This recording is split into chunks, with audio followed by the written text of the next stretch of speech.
देखिए क्वेश्चन क्या है, calculate the price elasticity of demand for a commodity when its price increase by 25% and quantity demand fall from 150 to 120 units. ठीक है, तो हमें क्या निकालना है, सबसे पहले जब भी क्वेश्चन कोई भी आए सबसे पहले बहुत ध्यान से हम लोग मतलब क्वेश्चन को पढ़ते हैं। ठीक है, तो ये जो क्वेश्चन है ये आपका माइक्रो इकोनॉमिक्स का क्वेश्चन है, माइक्रो इकोनॉमिक्स। ठीक है, आपके पास दो इकोनॉमिक्स है, जो भी क्लास 11th या 12th में दो इकोनॉमिक्स होता है, एक होता है माइक्रो, एक होता है मैक्रो। ठीक है, अब देखिए माइक्रो आपको क्लास 11th 12th में पढ़ना है, आगे इकोनॉमिक्स ऑनर्स अगर आपने लिया है बीए इकोनॉमिक्स ऑनर्स उसमें भी पढ़ना है। ठीक है, और आगे भी पढ़ना होता है। देखिए यहाँ पे क्या है कि क्वेश्चन आपका इलास्टिसिटी ऑफ डिमांड से है। चलिए करते हैं, यूजीसी नेट इकोनॉमिक्स में भी ऐसे वाले मैथ्स वाले क्वेश्चन आते हैं,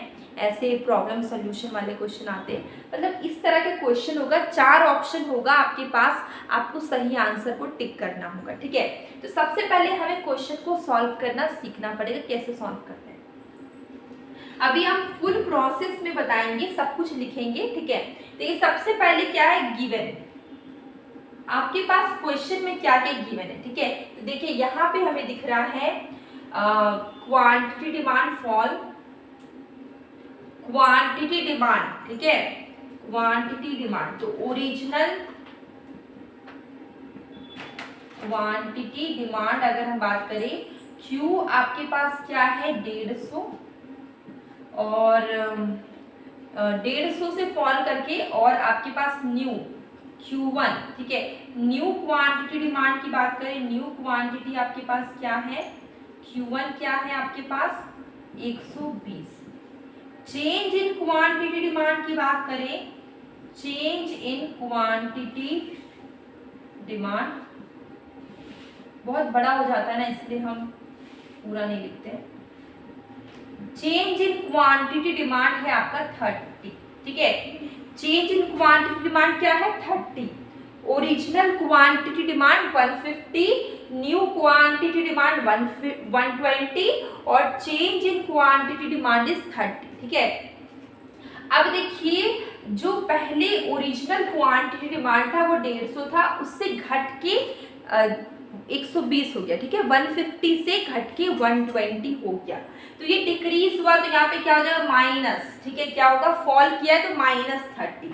अब हमें देखिए हमें क्या निकालना है, प्राइस इलास्टिसिटी ऑफ डिमांड। इसका फॉर्मूला याद है आपको, फॉर्मूला बहुत इंपॉर्टेंट है चैप्टर में, किसी भी चैप्टर में, माइक्रो इकोनॉमिक्स हो मैक्रो इकोनॉमिक्स हो, उसको याद करने के बाद ही हम क्वेश्चन को बहुत अच्छे से सॉल्व कर सकते हैं, सही सॉल्व कर सकते हैं। देखिए price elasticity of demand, formula लिखते हैं प्राइस इलास्टिसिटी ऑफ डिमांड। ठीक है, फॉर्मूला क्या है, इक्वल टू परसेंटेज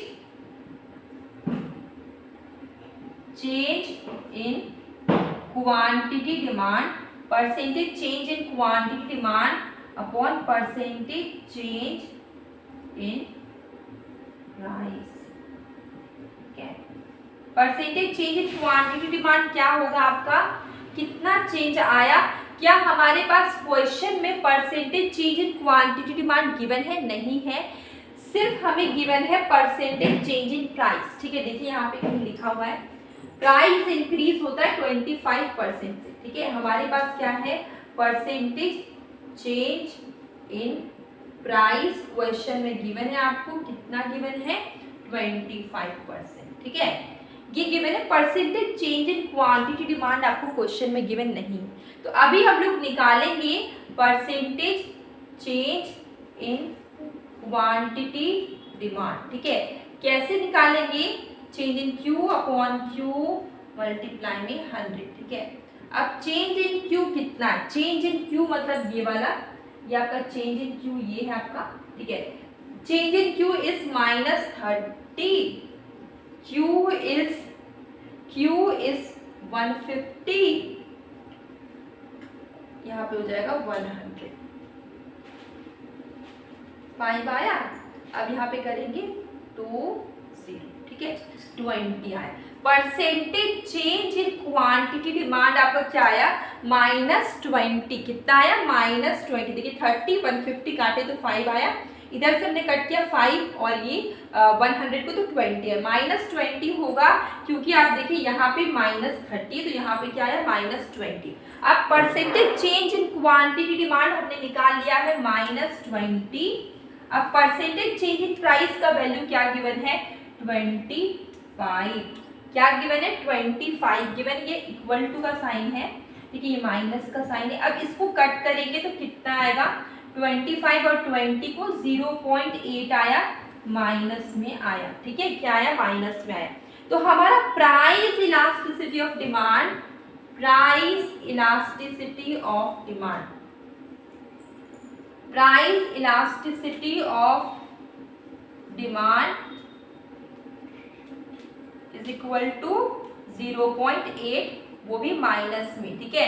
तो ये क्या 1 से छोटा है, मतलब कि ये कौन सा डिग्री है, लेस इलास्टिक, लेस इलास्टिक है, ठीक है, 1 से छोटा है।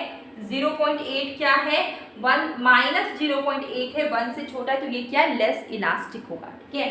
तो आपको degrees of elasticity of demand जरूर पढ़िएगा, तब आपको समझ में आएगा कौन सा डिग्री होता है, 1 से बड़ा होगा तो कौन सा होगा, 1 से छोटा होगा तो क्या होगा, अगर 1 के बराबर होगा तो क्या होगा, यूनिटरी इलास्टिक। तो आप degrees of elasticity of demand जरूर पढ़ें, और जो कि आपको इसी चैनल में मिलेगा, degrees of elasticity of demand और complete elasticity of demand chapter भी हमने पार्ट में सारे टॉपिक्स करवाए हैं, आप उसे जरूर देखिएगा।